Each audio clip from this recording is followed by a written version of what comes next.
રાજ્ય ચૂંટણી પંચ દ્વારા સ્થાનિક સ્વરાજ્ય સંસ્થાઓની સામાન્ય ચૂંટણીની જાહેરાત કરવામાં આવતા ભરૂચ જિલ્લામાં રાજકીય ગતિવિધિઓ તેજ બની ગઈ છે। આગામી 26 એપ્રિલના રોજ જિલ્લા પંચાયતની 34 બેઠકો, 9 તાલુકા પંચાયત, 182 બેઠકો તેમજ 4 નગરપાલિકાઓની 132 બેઠકો માટે મતદાન યોજાનાર છે। જિલ્લા કલેક્ટર ગૌરાંગ મકવાણાએ સમગ્ર ચૂંટણી પ્રક્રિયા અંગે માહિતી આપી હતી। જિલ્લામાં તાલુકા પંચાયતોની બેઠકોની સંખ્યા જાહેર કરવામાં આવી છે, જેમાં ભરૂચ તાલુકા પંચાયત સૌથી વધુ 30 બેઠકો ધરાવે છે, જ્યારે જંબુસર અને ઝઘડિયા તાલુકા પંચાયતમાં 22 બેઠકો છે। વાગરા તાલુકામાં 18 બેઠકો, હાંસોટમાં 16 બેઠકો, અંકલેશ્વરમાં 26 બેઠકો, આમોદમાં 16 બેઠકો, વાલિયા અને નેત્રંગ તાલુકામાં 16 બેઠકો નક્કી કરવામાં આવી છે। નગરપાલિકાઓ માટે પણ વોર્ડ અને બેઠકોની વિગતો જાહેર કરવામાં આવી છે। ભરૂચ નગરપાલિકામાં 11 વોર્ડ સાથે કુલ 44 બેઠકો રહેશે।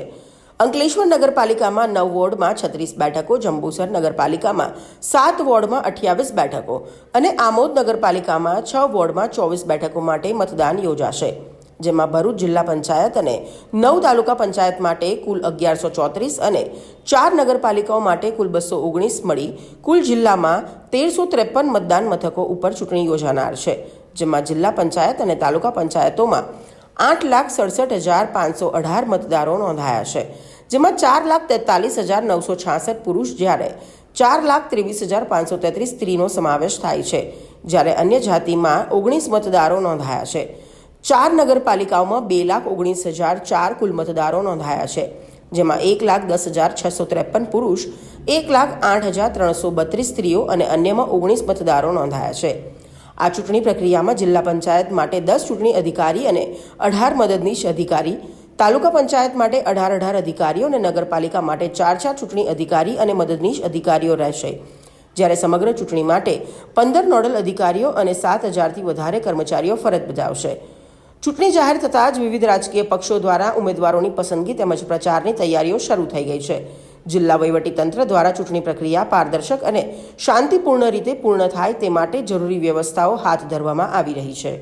આપણે સૌ જાણીએ છીએ એમ ગઈકાલે રાજ્ય ચૂંટણી આયોગ દ્વારા સ્થાનિક સ્વરાજની સંસ્થાઓ માટે ચૂંટણીની જાહેરાત કરી દેવામાં આવી છે। એટલે ગઈકાલથી જ આદર્શ આચારસંહિતા અમલમાં આવી ગઈ છે અને રાજ્ય ચૂંટણી આયોગ દ્વારા જે કાર્યક્રમ આપવામાં આવ્યો છે એ મુજબ ગઈકાલથી એટલે 1/4/2026થી ચૂંટણીની જાહેરાત થયેલી છે। ચૂંટણીની જે નોટિસ પ્રસિદ્ધ કરવાની હોય છે, જાહેરનામું હોય છે, એ 6/4/2026 સુધીમાં પ્રસિદ્ધ કરવાનું થાય છે સંબંધિત આરઓ ચૂંટણી અધિકારી દ્વારા।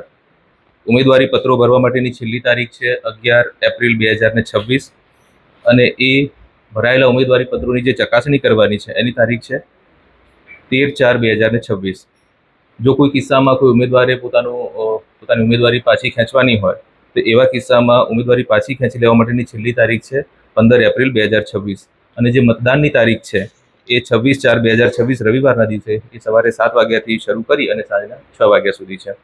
જો કોઈ કિસ્સામાં પુનઃ મતદાન કરવાનું થાય તો એવા કિસ્સામાં 27/4/2026ના રોજ પુનઃ મતદાનની તારીખ આપવામાં આવેલી છે અને મતગણતરી જે છે એ 28 એપ્રિલ 2026ના રોજ છે। એટલે સમગ્ર પ્રક્રિયા 28 તારીખે મતગણતરી સાથે સુનિશ્ચિત કરવાની થાય છે અને સમગ્ર ચૂંટણી પ્રક્રિયા જે છે એ પૂર્ણ થવાની તારીખ 30/4/2026 છે। ભરૂચ જિલ્લાની વાત કરું તો આપણા ત્યાં ભરૂચ જિલ્લા પંચાયતની ચૂંટણી છે, જેમાં એક જિલ્લા પંચાયત ગણીએ તો 34 સીટ આપણી જિલ્લા પંચાયતની છે, 9 તાલુકા પંચાયતોની 182 સીટ છે અને કુલ 4 નગરપાલિકાઓના 33 વોર્ડ અને એના 132 સભ્યો એની ચૂંટણી યોજવાની થાય છે। જે મતદાન મથકો ભરૂચ જિલ્લામાં છે એની આંકડાકીય વિગતો આપું તો તાલુકા જિલ્લા પંચાયતના મતદાન મથકો 1134 છે, જેમાં મતદારોની સંખ્યા 8,67,518 છે, જ્યારે નગરપાલિકાના મતદાન મથકો કુલ 219 છે, જેમાં મતદારોની સંખ્યા 2,19,004 છે। જિલ્લામાં પૂરતા પ્રમાણમાં સ્ટાફ છે ચૂંટણીની સમગ્ર કાર્યવાહીને કરવા માટે। જિલ્લા પંચાયતની ચૂંટણી માટે કુલ 10 જેટલા ચૂંટણી અધિકારી અને મદદનીશ ચૂંટણી અધિકારી 18 જેટલા નીમવામાં આવ્યા છે।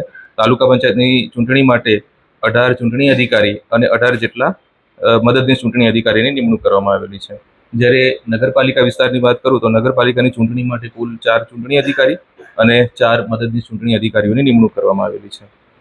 સમગ્ર કામગીરી છે એ સુચારુ રૂપે ચાલે, તમામ જે રાજ્ય ચૂંટણી આયોગના નિર્દેશો છે એનું સંપૂર્ણપણે પાલન થાય એટલા માટે 15 જેટલા નોડલ ઓફિસરોની પણ નિમણૂક કરવામાં આવેલી છે. કુલ આપણા ત્યાં 7,000થી વધારેનો સ્ટાફ ઉપલબ્ધ છે, જે સમગ્ર ચૂંટણી પ્રક્રિયાને સારી રીતે પૂર્ણ કરવામાં પોતાનું યોગદાન આપશે. એમના પણ ઓર્ડર્સ થઈ ગયા છે. પૂરતા પ્રમાણમાં આપણી પાસે EVMs અવેલેબલ છે. પૂરતા પ્રમાણમાં ચૂંટણીલક્ષી સાહિત્ય આપણી પાસે અવેલેબલ છે. એટલે સમગ્ર ચૂંટણી પ્રક્રિયાને સુપેરે પાર પાડવા માટે સમગ્ર ભરૂચ જિલ્લા વહીવટીતંત્ર સજ્જ છે. જો તમે આ વિડીયો ફેસબુક પર જોઈ રહ્યા છો તો લાઈક અને ફોલો કરો, અને યુટ્યુબ પર જોઈ રહ્યા છો તો અમારી ચેનલને સબસ્ક્રાઇબ કરો. સત્તરે.com આઝાદી સમાચારોની.